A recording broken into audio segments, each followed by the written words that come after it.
Pondering God, Chapter 70. All about Eve, another bite of the apple. Warning, sarcasm ahead.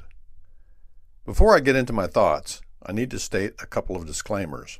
First, men have their own issues with sin and weakness, but this article isn't about men, with those observations and thoughts to be written at other times. And since much of my writing is introspection and self-criticism, I think those bases are covered. Second, although this article is about women, it isn't about all women, and you will notice men being thrown under the bus throughout. My conclusions are foremost about human frailty, and how human beings continue to listen to voices other than those of the Almighty Creator. My observations apply to whomever they apply. Once upon a time there was a garden, and in the garden were Adam, man, and Eve, woman. Interacting with them during their time in the garden was God. God spoke, and the man and woman listened, and things were good. Then one day there was another voice, a dissenting voice to the one they had been hearing and obeying. This counter voice was Satan, the serpent, and he was sly and subtle, crafty enough not to oppose God directly, but rather he became a master at twisting God's words and meanings and questioning God's intent. Satan learned all the little buttons to push that would lead man and woman to turn away from God and follow him instead. One day in the garden, God pointed out to the man and woman a specific tree, the tree of the knowledge of good and evil. From this tree, the man and woman were commanded not to eat, lest they die. So, shortly thereafter, Satan approached the woman to conduct an oral quiz concerning what God had instructed her. Satan said, "Now, exactly what did God say?" The woman answered Satan and said, "All those trees spread to and fro throughout the garden produce fruit that is good for us to eat. But there's this one tree in the middle of the garden that is verboten. If we eat from it, we're toast." Satan, sly and crafty little devil that he is, replied, No, you have it all wrong. If you eat from that tree, you aren't going to die. No, to the contrary, you're going to be wise like God. You'll be able to determine good from evil. And why wouldn't God want you to have that kind of knowledge? So the woman called her husband away from watching NASCAR while doing a project in the garage, and after taking a bite of the apple, she offered some to the man, and he too ate of it. He was so distracted and spiritually lazy that he didn't even question what was happening. We're naked? And we've just been kicked out of the garden? How did that happen? Oops. Being kicked out of the garden meant a life for the man filled with toil and sweat, a daily struggle to put food on the table. I've heard that's why they call it work. Punishment for the woman would be increased pain in childbirth and subservience to her husband, no better than being a slave. And for eons life was hard, unfulfilling, and oh so boring for the man and woman. Fast forward a few thousand years to America in the 1960s.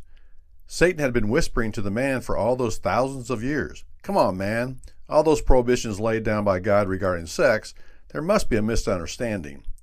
After all, he's the one who created sex and all the pleasures that go along with it, so why would he create it and then make it off limits? It doesn't make sense, does it? God wants you to enjoy life and all the pleasures it has to offer. He wants you to be free. Why hinder your own freedom?" The man finally listened to Satan, and in the 60s he learned to love the one you're with, cavorting around with anyone and everyone, experiencing free love and enjoying sex, drugs, and rock and roll. Man now behaved like unreasoning animals, and in this case it was a rabbit fueled by cocaine, and it was cool. The woman saw what the man was doing, became envious of his freedom, and said to self, "Hey, I want some of that action." There was just one catch to all this freedom. If the man didn't wear his condom, or the woman didn't take her pill, or in some cases even if they did, the woman, not the man, paid the price. He just ran off to the next orgy and loved the one he was with. The woman cried, "A baby? I don't want a baby. I was just having fun like the man, and now I'm being punished. It isn't fair." What to do? Satan, ever sly and crafty, saw an opportunity and whispered to the woman, "I can see where having a baby is kind of a drag. In fact, it ain't cool. You've got your whole life in front of you. You don't need a baby messing things up, or a husband for that matter. What if you could enjoy all the sex you wanted and not have to worry about all those nasty consequences? After all, children are a burden and will wreck your life. What if all those contraceptives failed to work and you got pregnant, but there was an alternative? Ever hear of an abortion?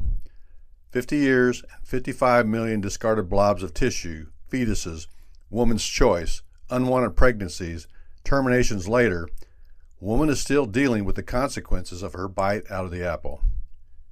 Satan, never satisfied with one deception, approached the woman once again and whispered, I know that God said, For this cause a man shall leave his father and his mother, and shall cleave to his wife, and they shall become one flesh. Trust me, that's not exactly what he meant.